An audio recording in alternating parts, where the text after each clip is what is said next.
যারা ফেসবুকে ভিডিও বানায় তাদের কিন্তু অনেকের এই সমস্যাটা আছে যে প্রোফাইলের সেম ইস্যু। এটা আপনারা রিমুভ করবেন কীভাবে? এটা আপনাদেরকে রিমুভ করতে হলে অবশ্যই আপনাদেরকে এই সম্পূর্ণ ভিডিওতে দেখতে হবে।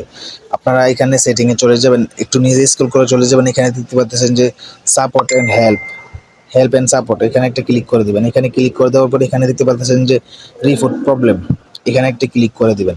এখানে ক্লিক করে দেওয়ার পরে আপনারা এখানে দেখতে পাচ্ছেন যে কন্টিনিউ রিপোর্ট প্রবলেম, এটাতে একটা ক্লিক করে দিবেন। এটাতে একটা ক্লিক করে দেওয়ার পরে আপনার রিপোর্টিংটা ক্রিয়েট হবে, একটু সময় লাগবে।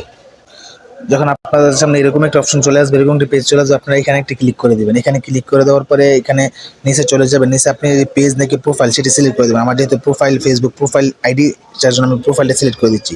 প্রোফাইলটা সিলেক্ট করে দেওয়ার পরে এখানে একটি ডেসক্রিপশন দিতে হবে, সেটা আমি কপি করে রেখেছি, সেটা আপনাদেরকে আমি ডেসক্রিপশন বক্সে দিয়ে দিব ভিডিওতে, সেখান থেকে আপনারা কপি করে এখানে দিতে পারবেন। এবং আপনার যেই সমস্যা সেটার একটা স্ক্রিনশট নিয়ে রাখবেন, সেটাও আপনি এখান থেকে দিয়ে দিবেন। ঠিক আছে, দেওয়ার পরে আপনার নিচে অবশ্যই আপনার পেজের বা আইডির লিঙ্কটা এখানে দিয়ে দিতে হবে।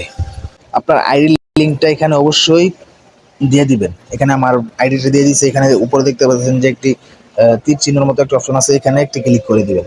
এখানে ক্লিক করে দেওয়ার পর আপনার রিপোর্টটা কিন্তু চলে যাবে। তারা যখন আপনার রিপোর্টটা দেখবে তখন কিন্তু তারা আপনার প্রোফাইলের ইস্যুটা ঠিক করে দিবে। তো সকলে ভিডিওতে লাইক করে দিবেন অ্যান্ড শেয়ার করে দিবেন।